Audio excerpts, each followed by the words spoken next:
For today's history video, I'd like to talk about American foreign policy from 1945 to 1950, which really was a golden age of American foreign policy. A foreign policy run by geniuses, brilliant, brilliant men, with the president willing to let them have their head and to back them up to the hilt.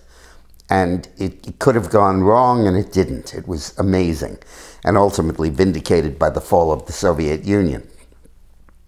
Right after World War II, there was a strong sense of camaraderie with the Soviet Union. There was a feeling that we were allies, that we'd work together. There was tremendous admiration for the Soviet Union winning the war with Germany. There was a great deal of adulation about it. And there was a lingering sense among many in the United States that Russia had survived the Great Depression in a way the U.S. had not. Nobody realizing what went on in Russia with all of the purges and the tens of millions of executions.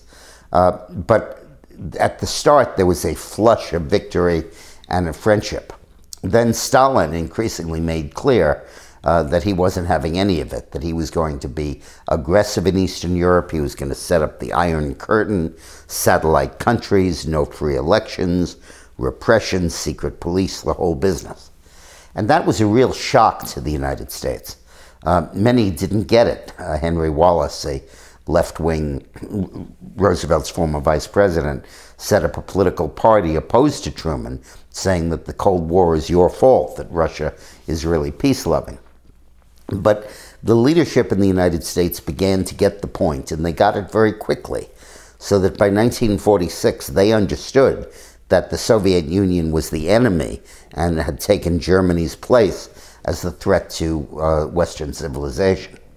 And they moved in a very bold and very dramatic series of steps that really deserve our commendation and homage. It began when George Kennan, our ambassador to the Soviet, I don't know if he was ambassador, our ambassador to the Soviet Union, and a longtime expert on it, sent what's called the Long Telegram, which he wrote to Washington, which outlined the theory that he called containment. And actually, I'm not sure he called it containment, but it was called containment. And he said the internal dynamics of the Soviet Union are such that it's ultimately going to implode, and that what we have to do is stop the world from blowing up while that process is happening, and block the Soviets at every turn and stop their expansion. He said that historically Russia needs to expand. It's such a polyglot of different ethnic groups that unless it's expanding, it's contracting. Unless it's trying to take new territory like it is now in Ukraine and Crimea, then ethnic rivalries like in Chechnya rip the country apart. And he said, but what you have to do is to wait them out, never let them get away with stuff, never go to war with them, but always block them from positions of strength. Brilliant analysis. Now, a lot of conservatives misunderstood it completely and said we need to roll back the Soviet Union, free Eastern Europe. And that became a cry, and a lot of Truman's people were called communists for not being willing to aggressively attack Russia and to roll back their power. Bear in mind, we had a nuclear monopoly during this period of time. Russia didn't explode the bomb until 49, and we, of course, did in 45. But then, even in the face of this criticism, Dean Acheson, the Secretary of State, George Marshall, his predecessor, and Secretary of Defense in the 1949 period, Robert Lovett, Chet Bolin, and a variety of just Averell Harriman, of brilliant men, orchestrated this policy of containment. First, they went to Greece and Turkey, which were in danger of falling to Russia, and they rushed aid, particularly to Greece, and stopped the communists from taking it over.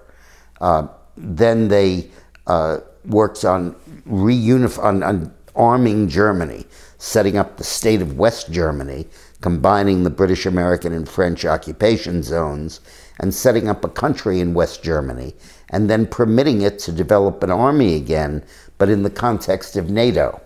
and they set up the North Atlantic Treaty Organization, NATO, to provide a context for European defense. Essentially, NATO was an American guarantee of Europe and a way to get the British and the French to agree to rearm West Germany because it would no longer be national forces, but would be under the supreme command of the Atlantic Alliance. A brilliant move. Then Germany and France, with the encouragement of the United States, set up a coal and steel union, where their coal and steel industries were essentially merged and put under European jurisdiction rather than national jurisdiction. That was important because after World War II, the French occupied the Ruhr and the Saar, which are the two industrial regions on the western edge of Germany, on the Rhine. And they were denying the production from those areas to Germany, which was impoverishing post-war Germany.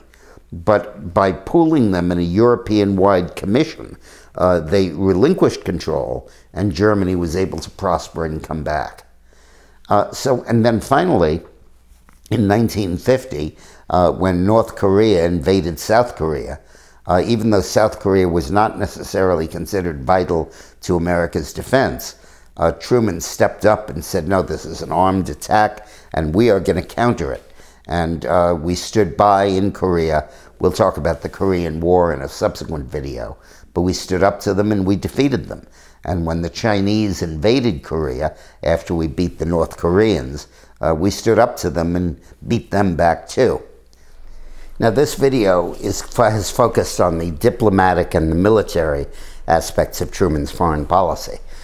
In the next video, we're going to talk about the equally revolutionary and equally incredible financial and economic aspects of it, including the Marshall Plan and Bretton Woods and the Point 4 program of foreign aid. Tremendously important stuff. And again, part of this incredibly brilliant era of these brilliant men who, in their intellect and their skill and their accomplishments, really rival those of the founding fathers. Thanks, guys, and thanks for watching.